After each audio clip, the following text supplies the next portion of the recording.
So record. All right. All right. So we're recording. Welcome everyone. My name is Stephen Donaco, and I welcome you to this webinar on HeartMath for the holidays.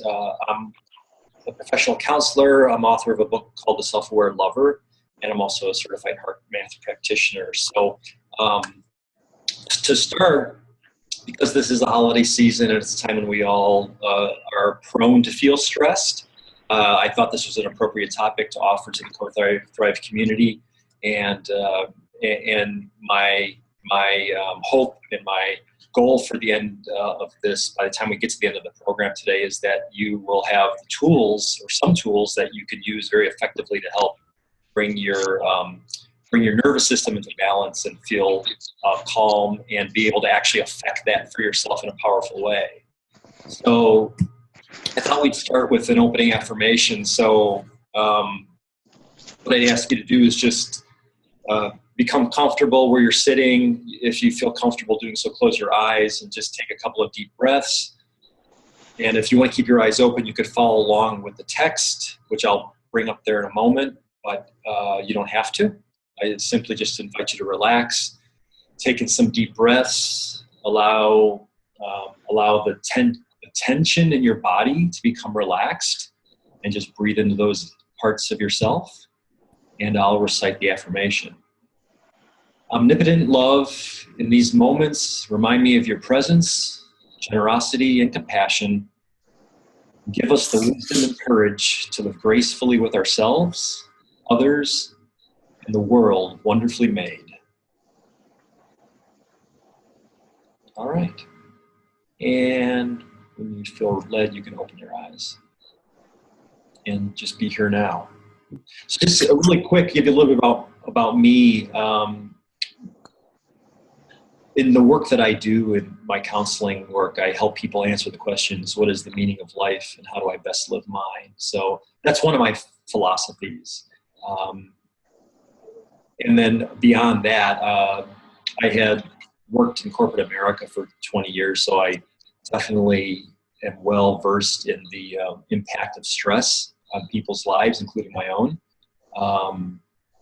So I've moved since from corporate America to more of the helping type work, the helping professions.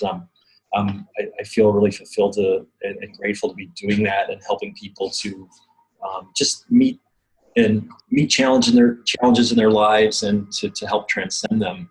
A couple of areas of specialization, of course, HeartMath, which we're talking about today. I do pastoral and spiritual counseling. I also do coaching. I've been certified in dream work, and I've also have received training in the Gottman method for working with couples and a relationship inventory for couples called Prepare and Rich. And then at the bottom of this slide, I'm alluding to something new that I'm embarking on, which I'll tell you about at the end of the presentation today, because I'm looking for people to help me with that, to maybe beta test with me. But I'll hold that for the end, and then we'll just move forward. So just doing a quick check-in. I realize everybody is on mute, which is fine. And if you want to enter this into the chat, into the chat function, please do so. Just curious as to what your current vocation is. And then just one or two words to say how you're feeling, either in a word or in a phrase. And just feel free to type that into the chat box.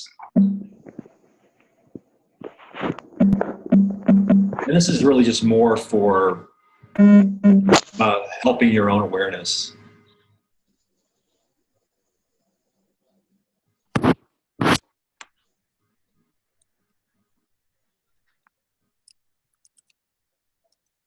And then I'm just going to move forward. So just becoming aware of how you're feeling today. And then we're going to move forward into the science of HeartMath. I'll start with the question, what is stress? So stress is primarily emotional unease. And there's two ways that we can uncover what someone's emotional unease is. the classic question is, how do you feel? So if I ask somebody who's stressed how they feel, that person can tell me they're feeling, angry, sad, anxious, happy. And then another way we can ask the same question is, what is your stress? So sometimes it's a very vulnerable thing to admit to our feelings. So if we're curious about how somebody's feeling, instead of asking the question, how do you feel, you can simply ask, what is your stress? Or what is stressing you out? And that's another way to get an answer to the same question. So emotions are the drivers of our physiology. They affect our body. And depending on the emotion we're feeling, it either will deplete or renew both our body and our mind. So if our emotions are resulting in depleting ourselves, body and mind, we can learn emotional self-regulation in order to benefit our biopsychosocial health. So what that means is bio is the body, psycho is the mind, and then social is our interactions with others. So emotional self-regulation isn't just about helping ourselves in body and mind, but it also can result in helping our relational being, our relationships with other people, particularly family members, partners, coworkers. So when we're feeling stressed, that stress is felt by others, and by helping to regulate ourselves, we actually improve our relationships with others. So a little bit more on stress and how it affects our health. So this slide is referring to JAMA, which is the Journal of the American Medical Association. And back in 2007, they had done a study or published an article that basically concluded that workplace stress is as bad for your heart as smoking and high cholesterol. So, and that's really profound because, the immediate feeling or the immediate conclusion is that stress is more emotional and not so much organic or natural. I mean, so smoking is something that's, done through a substance. High cholesterol is through eating. Those are kind of tangible things. But we don't think stress necessarily as being something that could result in having a tangible impact on our bodies, but indeed it does. So the other thing this slide says is that it's well established that stress interferes with our mental processes, memory, concentration, making judgments, making decisions. And the punchline at the bottom of the slide is that, if you think of the best comeback lines in an argument after it's over, right? So we might be having an argument with somebody and we're all flustered and we struggle for words, and it becomes kind of just this maybe shouting match and just name calling. And that's sort of the fight we have when we argue with somebody else. And then after that argument's over and we've had a chance to calm down, how often does it happen that you might think of one or two really snappy comeback lines, very clever things you could have said in response to that person? And the reason why you don't think of those things in the moment is because when you're stressed, your prefrontal cortex, the front part of your brain, the thinking part of your brain, goes offline. So stress basically results in a fight or flight response, which means all the energy goes to your limbs because you're either going to run or you're going to fight. So the thinking part of the brain turns off. And that's why we don't always think of those snappy comeback lines until after we've had a chance to calm down after an argument. So emotions they influence our motivation. There's a couple images of trains on this slide, and we could think of emotions as sort of creating this train engine in our bodies, and we could either be going really fast, we could be feeling really happy, or we could have a train wreck based on how we're feeling. So emotions determine our level of engagement in life's events, what motivates us, and what we care about. So if we're feeling happy, the train will be on the tracks and going forward at a nice smooth pace. If we're trying to rush through things, it's like a bullet train that just is going to barrel its way through anything. And then if we're really going through a lot, trying to multitask, at some point the train just goes off the rails. So, here on this slide, I invite you to think about some examples of how these following emotions influence personal levels of engagement, right? So I've got 5 kind of key emotions here. And, just take a moment and think about if you're feeling sad, how does that affect your level of engagement in life? So, sadness, feeling down or depressed, we may not be enthusiastic about participating. We may be withdrawn. We really don't want to be involved with people when we're feeling sad. If we're mad, it's more of like, okay, I'm ready to fight. I'm feeling aggressive. I'm just gonna try to get my way, perhaps. Feeling glad, we're more likely to be social. We care about others. We want them to be part of our lives. We're having fun. We feel good about what's happening. If we're scared, this is going to trigger the flight mechanism in our bodies, right? We're going to want to run away. We're going to want to hide. Sometimes scared means we do fight. It can trigger that fight response too. But our engagement will be, if we're scared, we're typically going to try to avoid others and go try to find somewhere safe to go. And then if we're feeling hurt, same kind of thing. We might withdraw. We might feel depressed. If we're feeling hurt, we're not going to want to engage with people as easily or as readily. Or if we're hurt, sometimes we might look for comfort and try to find somebody that we trust. So the idea here is that the emotion, the type of emotion we're having drives the level of engagement we're going to have in life. Okay. This slide is the physiology of emotions. So really all you really have to think about on this slide, there are 2 axes that cross one another. And the vertical axis represents the nervous system. So if you think of the nervous system as having 2 branches, there's the aroused branch and then there's the relaxed branch. And those 2 branches of our nervous system are always at play within our body.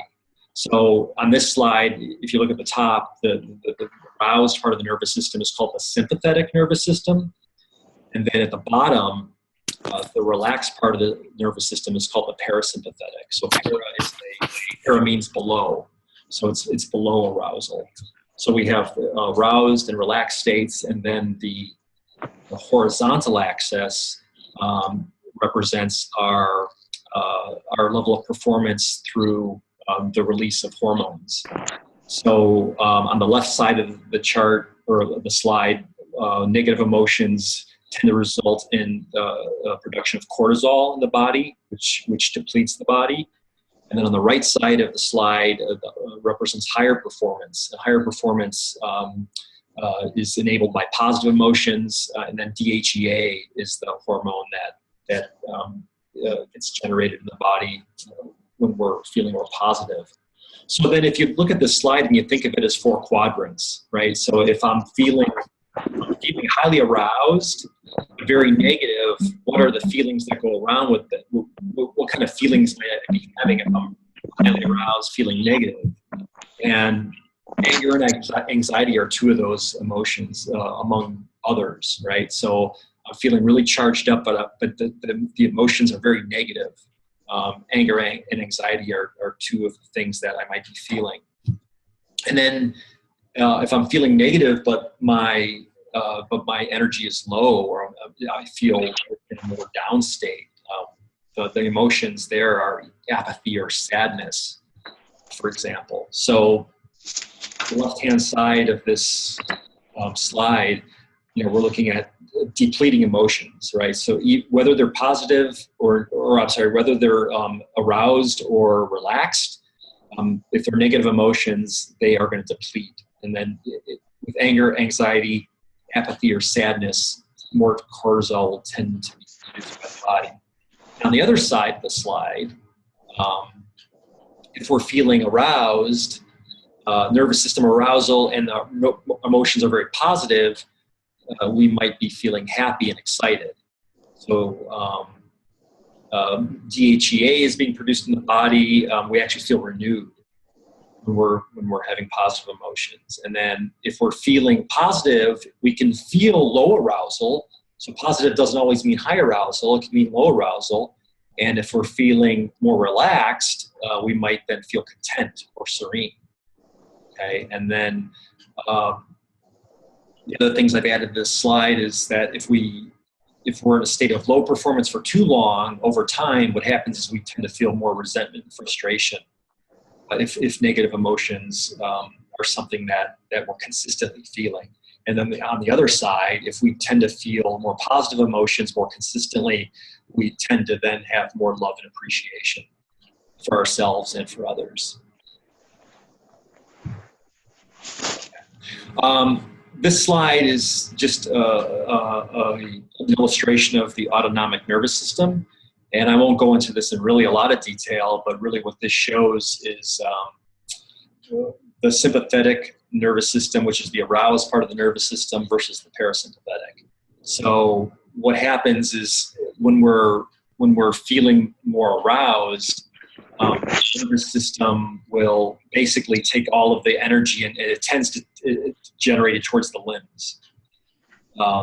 So when we're feeling more aroused, things like the heartbeat speeds up, but then our digestion slows down, for instance. So in a more aroused state, your digestive system will tend to just kind of to either turn down or shut off. And then if we're feeling more relaxed, on the other side, the parasympathetic nervous system, we will tend to secrete more digestive fluids. Our colon is more likely to be moving. Bladder is more likely to be moving. We're able to have a slower heartbeat. We can breathe a lot easier. So both branches of the nervous system are definitely important. But if we're always, let's say, in a more sympathetic nervous system state, meaning if we're more aroused, we're less likely to actually have good digestion, for instance. So that's one of the side effects of always being stressed out. Slide on the heart-brain relationship. So the heart actually has its own nervous system, which is called the heart-brain, is one way it's been referred to. And this is kind of an interesting finding that the heart sends far more information to the brain than the brain sends to the heart. So we always think of the brain as the executive function and that it has all the neural activity sort of centered in the brain, but actually the heart has a lot of neural activity and it sends a lot more information to the brain than vice versa. And this is based on research done by the HeartMath people.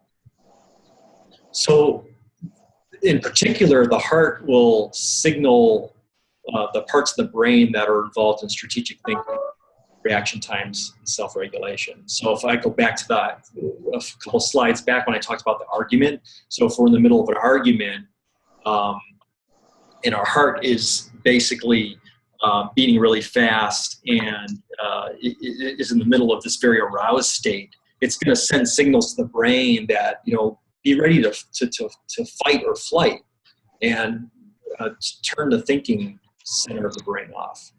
We don't need to think as much as we need to fight right now. So that the heart is actually communicating with the brain to tell the brain what to have online versus what to have offline.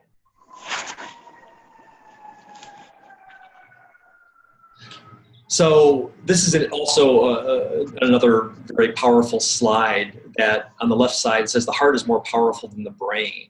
And it's really amazing because it's here you see the heart is about 100,000 times stronger electrically and up to 5,000 times stronger magnetically than the brain.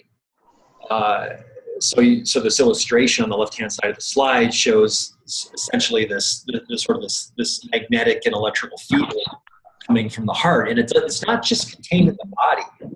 The thing to really take away from this slide is that electrical and magnetic energy actually not only is in the body, but it actually it expresses itself beyond the body. It's a field that moves beyond the body. And the reason why that's important to know, to realize, is that if you look at the right side of the slide, there's two people standing next to each other. And if their electrical and magnetic fields are overlapping, that's how we feel. That's one way that we feel the emotions of others, if they're in our presence. So at the bottom of the slide, I put quotes. If you walk into a room, sometimes you feel the tension, and you could cut the tension in the room with a knife. You've ever had that feeling when you walk into a group of people and you sense that like there's something, the mood or the vibe is negative? It's because you're feeling into that electromagnetic energy, and that energy is really very powerful, and we have the ability to sense that energy. So this is why it's really very beneficial to understand this concept, because the mood and the emotions that we feel have an impact on those around us and vice versa.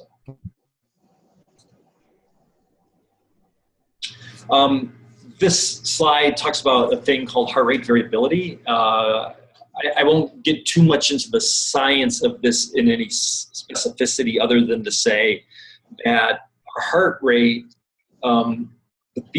so basically our heart rate doesn't, or our heart beats, I should say, are not evenly spaced apart.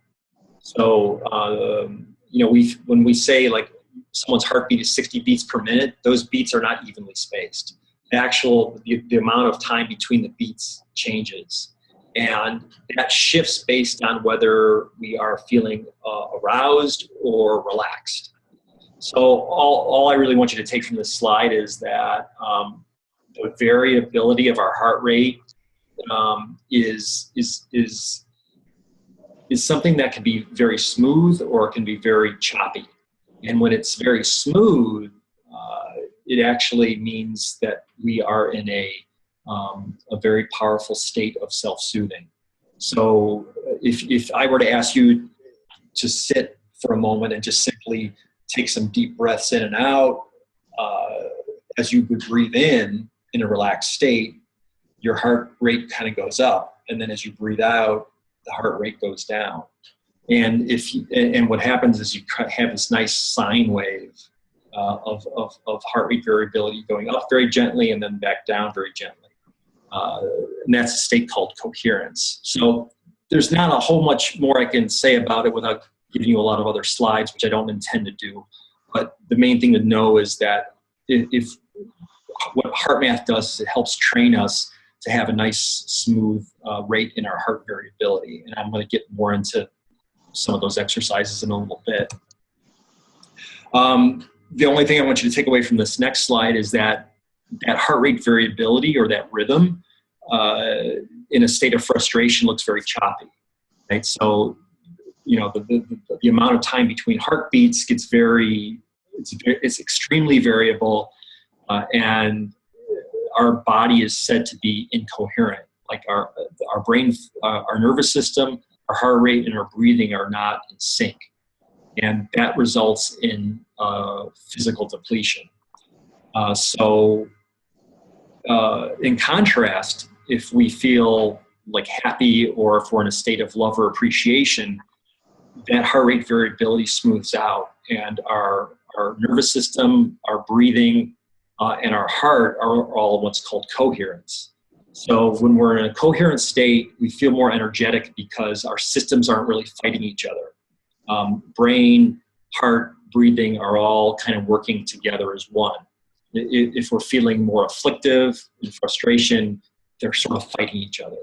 And then therefore, physically, you would feel more drained in a state of frustration and more energetic in a state of appreciation.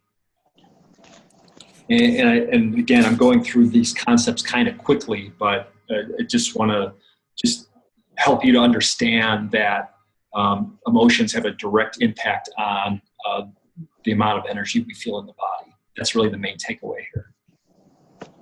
So what happens on this slide is there's a thing on the left-hand axis called the ANS response. That's the autonomic nervous system. So if you think of your nervous system as having those two branches, the relaxed branch and the aroused branch, ideally we should have like a fairly even balance between those two in our daily lives. Now, if we tend to be more stressed over time, our aroused part of our nervous system is going to be dominant, and the relaxed part will be less dominant. So that's an imbalance. And all this slide is really showing is that if you tend to have more arousal during your day, that baseline goes up, which means that your nervous system balance is off. So for instance, like if I'm sleeping and then I get up in the morning and my alarm clock goes off, I'm immediately aroused, and my alarm clock going off. And then I might go into the shower and I might feel relaxed, but then I realize I'm actually running late for a meeting. So then I get aroused again. I grab something to eat, I go into work, and then I realize I'm late on a deadline, and then my nervous system arousal goes up again. So what this slide is showing is that if we tend to have more episodes of arousal during the day, our nervous system baseline goes up. And over time, that baseline sort of gets remembered by the body. And that can have a depleting effect over days, months, and years if we're more nervous or more aroused than we are relaxed. So basically, if nervous system arousal becomes familiar to us, in a weird way, it becomes comfortable. So our past experience creates like a reference pattern, which gets maintained in the brain. So if I'm always used to being aroused, like if I have a million things to do and I'm always doing, I take very little time to relax, my brain sort of gets programmed that, oh, this is normal. Arousal is normal, and it becomes very hard to be relaxed. So what happens then is that any new experience we have is compared against those familiar reference patterns, right? So if I'm always in an aroused state, if I'm always doing a lot of things, and I'm always constantly on the go, that's my comfort. That's my comfort zone. And this is why type A personalities find meditation difficult. If you take somebody who's been always in a state of nervous system arousal for a really long time, particularly if they say they've always been like that, right, like all their lives, and then you try to teach them to meditate, it drives them crazy often to meditate, because it's too relaxed for them. So they actually get more nervous trying to meditate because that's not comfortable. The brain, their normal, quote unquote, is not to be in a relaxed state. Now the problem with that, I mean, there's nothing wrong with being a type A person who gets a lot of things done. So don't hear me say that. But what does happen is over time, if that aroused state is sustained and for too long, and we don't learn to relax, though that sustained state of arousal actually could create too much stress and too much depletion in the body itself. So this third bullet refers to what's something called maladaptive reference patterns, right? So sustained unhealthy emotions, thoughts, and behaviors establish these reference patterns that are normal to the body, but over time will deplete the body. Okay, so what's the benefit of learning to manage your emotions? So with HeartMath, which we'll be getting to some of the techniques in a few moments, emotional management can help reduce anxiety, anger, depression, other afflictive emotions. HeartMath can be helpful to reset your nervous system baseline to a more balanced level. And then the benefits of that are you improve your performance. And what I mean by that is you actually improve your performance to get things done. If you're used to being very busy and sometimes you get brain fog, and it's just like, and you feel like, oh, I need another cup of coffee to stay focused. By learning some HeartMath techniques to balance out your nervous system baseline, you actually can improve your performance so that you don't need to artificially adjust it through things like caffeine or sugar. The other benefit is improve your relationships. So you actually can be more present to the people that you interact with, that you're in partnership with, that are people in your family, when you're able to reset your nervous system baseline. And then thirdly, improve overall health. So it's by balancing out the nervous system, by having equal time of states of arousal and relaxation, the body's health improves. Because if we spend too much time being aroused, it actually depletes the body. And also, if we spend too much time being relaxed, right, then that can result in feeling more depressed and down. So, we want to have a nice balance of arousal and relaxation. Okay, so here, there are two different techniques I want to teach. And they're called going neutral and quick coherence. And one builds on the other. So once we learn one, it'll be very easy to do the other. So the first thing I would ask you to do is called let's neutralize. So the first step is that we agree to take a time out. And the important thing here is to keep your eyes open. So unlike meditation, where you often would close your eyes, or a lot of people close their eyes in meditation. Not everybody does, but a lot of people do. With HeartMath, for the most part, the techniques will have you keep your eyes open, because the idea is that HeartMath is intended to be practiced in the moment. It's intended to be practiced and being present to the current situation, because the idea here is that I may need to bring myself into a more relaxed state in the middle of a stressful situation, but I still have to be in the situation, right? So for instance, a good example here is if you're driving. If you're driving, you can actually do HeartMath, but of course you don't want to close your eyes while you're driving. So the idea here is that we agree to take a time out to do the HeartMath technique, but we keep our eyes open. And then the next part of this is to breathe slowly and deeply. So let's go ahead and do that. And the idea here is that you're going to breathe from your diaphragm, from your gut. So if you notice your shoulders that are tense at all, just allow them to relax. And just take some nice, deep, slow breaths from your gut. And then imagine the air entering and leaving through the heart area in the center of your chest. So the visualization here is, as you're breathing, you visualize the air coming in and out through your heart area. And I'll explain why that's important. But it's a key part of the technique, is that we're changing we're modifying the visualization so that even though logically we know we're breathing through our nose and mouth, the visualization is that we're breathing through the center of the chest. That's the first step. And then simply the second step is to just try to disengage from the stressful thoughts and feelings. So if you imagine you're doing this as you're driving and somebody cuts you off, and you might feel enraged by that. You breathe through the heart and then disengage from the thought. So it's not to say that your rage isn't justified, but you're agreeing to let go. And then essentially you continue to do that until you completely neutralize any emotional charge.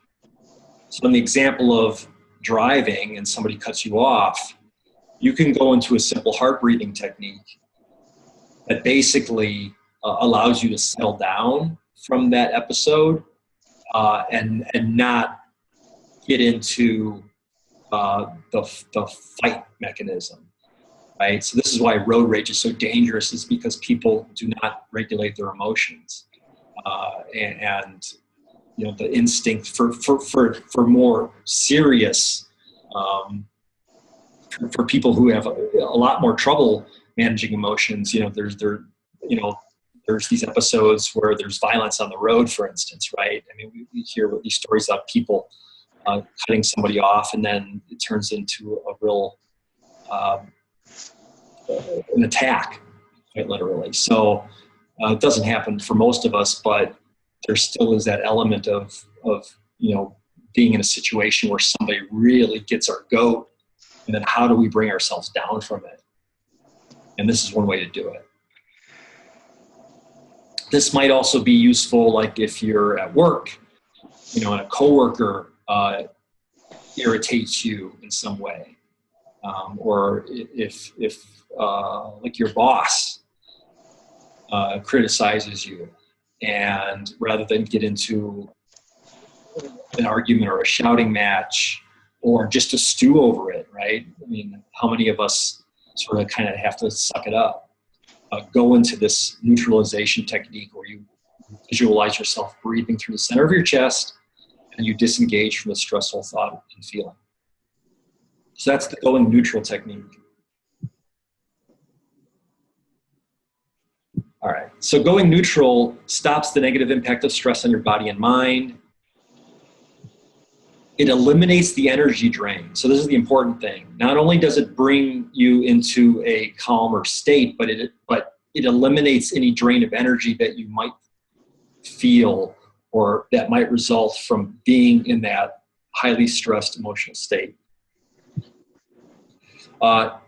You're giving yourself permission to create a timeout. And then just to review very quickly, there's really 2 steps. All you have to really think about is focus on your heart and then breathe through your heart.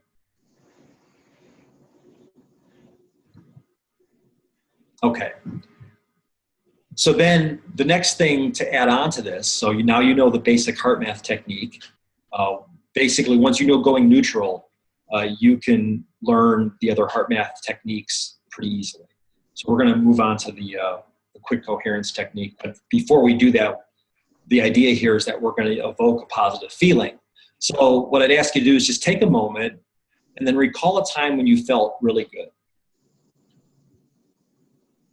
And then just think about your experience of it.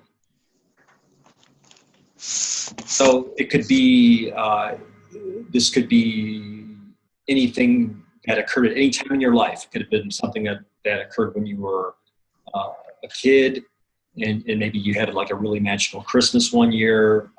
It could be something that occurred with a member of your family, you know, like maybe the day that you got married. It could be the day that you got hired for that great job that you always wanted. It could be going back to a certain accomplishment that you really felt proud about, and that a goal that you had achieved that you worked very hard towards, and like recall the time when you felt really good. It doesn't matter when in your life it was. It could have been yesterday. It could have been 30 years ago. The idea is to basically re-evoke that positive feeling.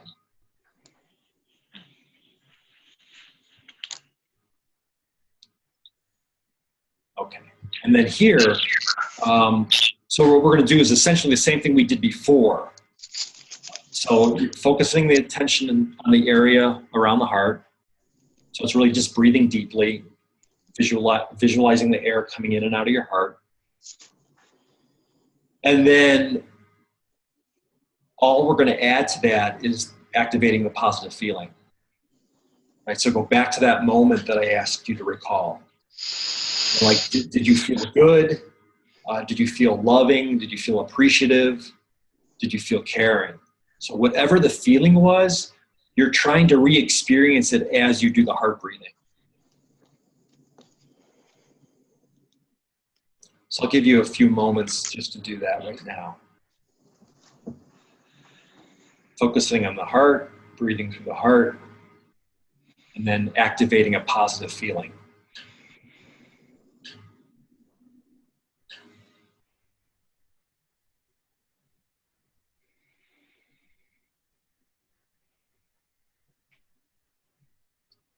And as you're doing that, what's happening in your body right now is that you are balancing out. You're balancing out the brain, the breathing, and your heart. So nervous system, respiratory system, digestive system. So basically, if you think of all these systems in your body as notes on a guitar, and you're strumming a chord, a chord sounds good when all the notes are being hit just right. You can always tell when a chord is off because one of the notes is off. So that's the analogy that I invite you to just consider. To have your body systems in coherence is like strumming a chord on a guitar or on a piano, and all the notes hitting just right. That's what's going on in your body right now as you practice this technique. So the basics for quick coherence is that it gives you the benefits of the going neutral technique, plus you get the benefit of the positive emotion, like re-evoking the positive emotion. You only need to do this for like 30 seconds to make that emotional adjustment.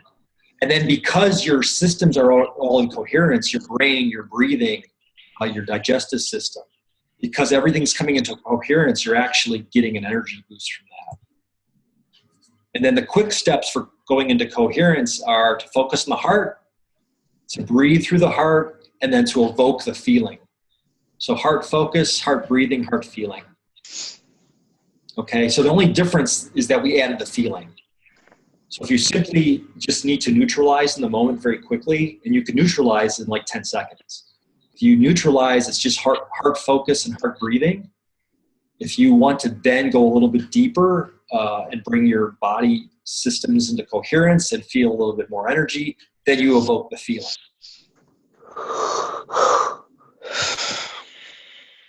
Okay. Now, this is a depletion renewal plan. So this is just a little tool that you can use to essentially kind of figure out where you are currently in your life and where you want to be. So this is very similar to the slide that I showed that had the horizontal and vertical axis on it. It's essentially the same thing. So we've got on the vertical axis, the nervous system arousal, high and low, and then on the horizontal axis, the emotional state, negative, positive, the hormonal response. So, for instance, what I illustrate on this slide is that you might be in a state of consistent anxiety, and you would just mark, in that quadrant, this is where I'm at. Just recognize that's where you're at right now, and then decide where you want to be in your life. So, for instance, this is an example of a client that I worked with, and we did this depletion renewal plan, and basically he was feeling this sense of anxiety fairly consistently, but what he really wanted to feel was a sense of self-worth. And he would much prefer to feel the self-worth more consistently. He was having, trouble at work with just not feeling like he didn't feel accomplished. He felt judged. A lot of it was self-judgment. So he wanted to convert that anxiety of that to self-worth. So we basically did this depletion renewal plan where he recognized where he was currently, and he says, this is where I want to be. So I'm going to go from anxiety to self-worth. As you can see, self-worth is a less aroused state. It's a more positive state, but it's less aroused as well. So we're looking into the contentment and serenity quadrant of this chart.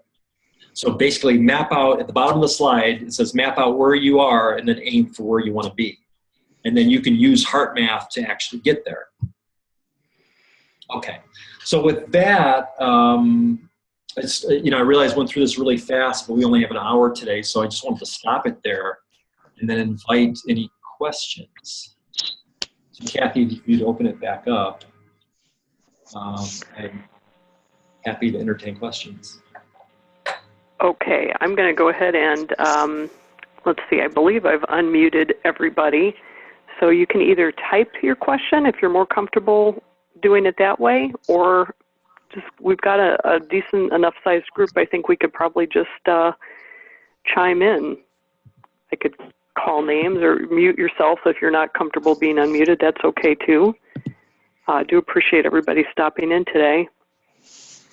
I was very glad that Stephen brought this topic to Co-Thrive. I had studied HeartMath back in, oh boy, it's been a long time now, probably 2001, 2002, but I thought it was really fascinating and had been away from it for a while. So I'd really love to hear from Laura Felston. I know we've got Laura from Colorado who does a lot of work with social and emotional intelligence. I think that would be fascinating to weigh in. Joanna said she's a grad student, and I don't know what she's studying, but we've got people with some just really interesting backgrounds. Tina Rogers is on the call. She has been working on a PhD and is studying social artistry, so I would think that some elements of this would really come in handy. And I think all of you are fascinating, so if I didn't say your particular thing, it's just because maybe I don't have enough about your background. But any takers? You can type your question if you'd rather. Yeah, I just want to say I appreciate the, I went back and looked at the chat, and I appreciate the range of feelings that people had. So everything from, grateful to excited to tired. We're all at these different states of feeling at different times, and it's good to be able to name that for yourself, particularly if they're draining the energy. Hey there, Miss Tina. Would you like to say something? Oh, she went off camera. All right. I didn't know if we were on camera or not, but you can be. You can be. You sure can. Yeah. Yeah. Does this resonate at all with you and your work in social artistry? Yeah. So I'm new to HeartMath, and it was through my doctoral studies. One of my courses, we were talking about coherence, and that's where I was introduced to HeartMath. I really appreciated, Stephen, your presentation today, especially addressing the nervous system and how it's interacting with the heart and emotional triggers and reactions.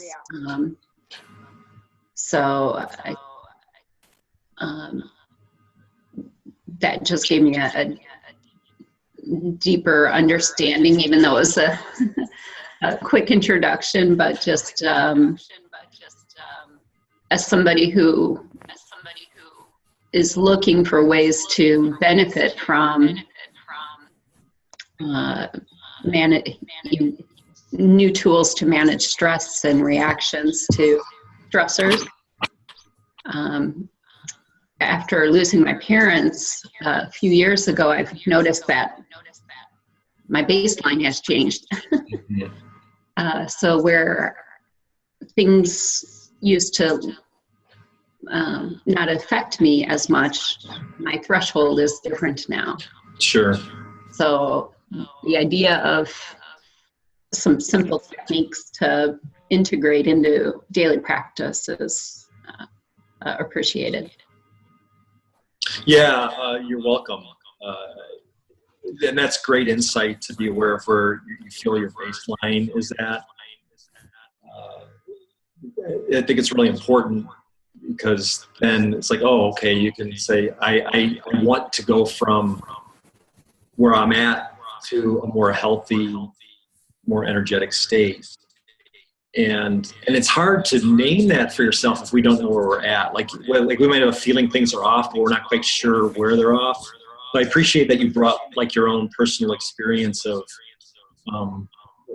just your where you are in life and things that have happened and how they have affected you. I think that's really courageous, and it's we have a hard time admitting to those things, or at least admitting that those events have such an impact on ourselves that we're supposed to somehow tough it out. So I appreciate your courage. Courage is a good word for this lady. I appreciate Tina as well, and I am hoping that you two will get a chance to cross paths. You're fairly, geographically close, and to that point, Stephen, did I miss the slide where you told about your beta test? I don't want to steal your thunder, but no, thanks. Thanks for bringing it up. I'm so focused on staying within the time. One of the things I wanted to bring up to the folks was that I'm looking for beta testers for a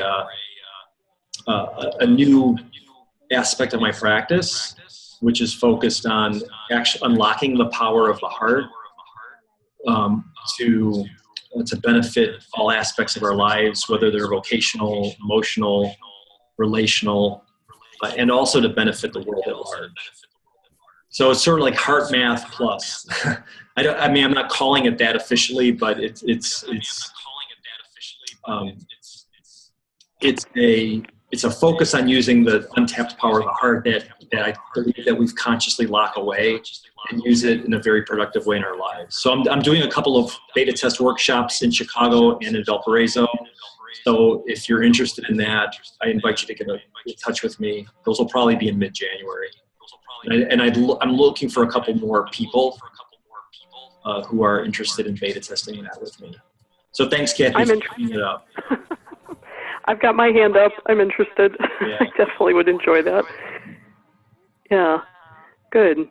Well, and we can certainly put the word out to others as well. Thank you, Tina, for sharing your comments. Much appreciated.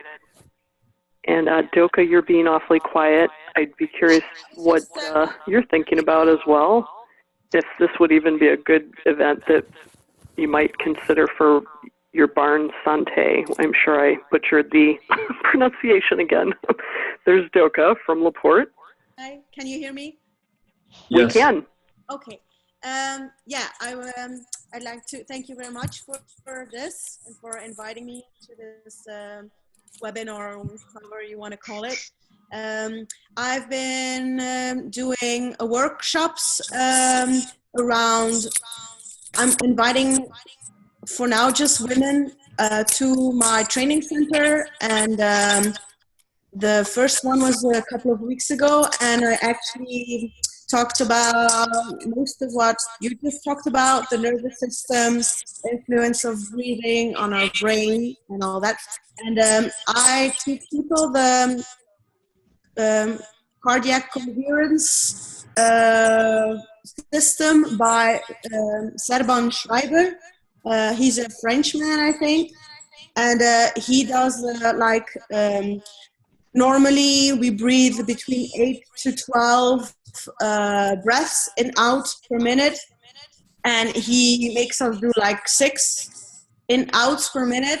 It's like a 5-second breathing in, a 5-second breathing out, but he recommends to try and do this 3 times a day for 5 minutes. So I was just thinking that you're saying like 30 seconds should be enough. I partially agree, but I would think that it would not be bad to practice it while we're not in stress situations. Practice this cardiac coherence or the HeartMath when we're in our parasympathetic zone. Practice it so that it becomes a habit that when we actually need it in the car for that, thing that's happening in the car, then we can grab it and do it for 30 seconds. Yeah. You get what I'm saying? Yeah. I'm from Belgium, and I know my English is pretty good, but sometimes, to explain myself is not super. So I hope you get what I'm saying. Oh, no, I understand completely, and I thank you for your comments. I think it's really important to practice it on a consistent basis. So when I've worked with clients to teach them HeartMath, I do exactly that. Like I recommend that they spend a few minutes a day, at least twice a day, to practice the technique. And because over time, it has a beneficial effect on the body. So what I realized what I talked about today was applying the technique to specific stressful situations. But if we had more time, I would go into the long-term benefits of practicing consistently. So thank you for the comment, because I think you're exactly right. It's important to practice it on a consistent, regular basis. And you will notice the difference. I've had clients feel a lot more energy and they have a greater ability to manage their emotional states when they practice this over time. So thank you. Thank you. Bye.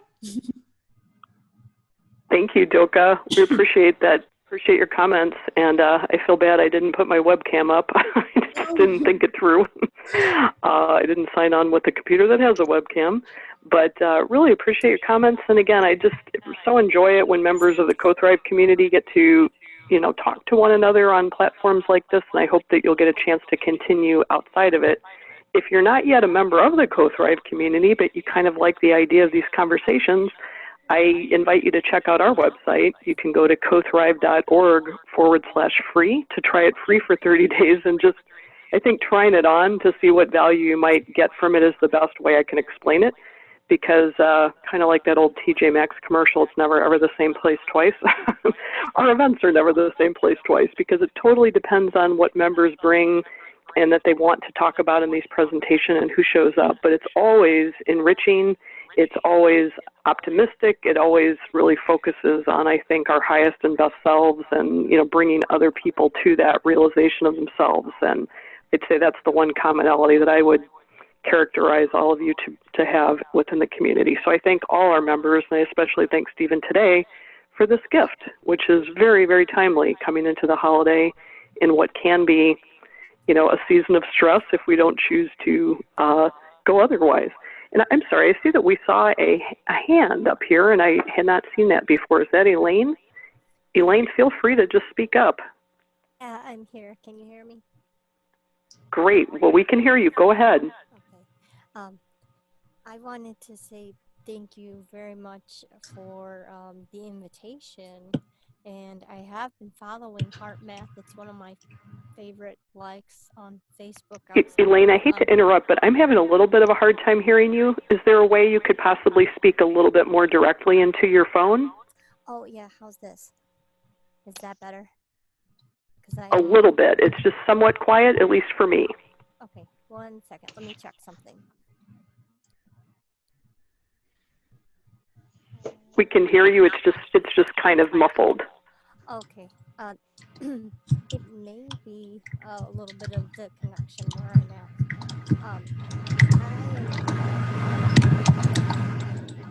How's that? I wanted to say thank you. I have been following HeartMath for a while, and actually a close friend of mine referred me to Stephen.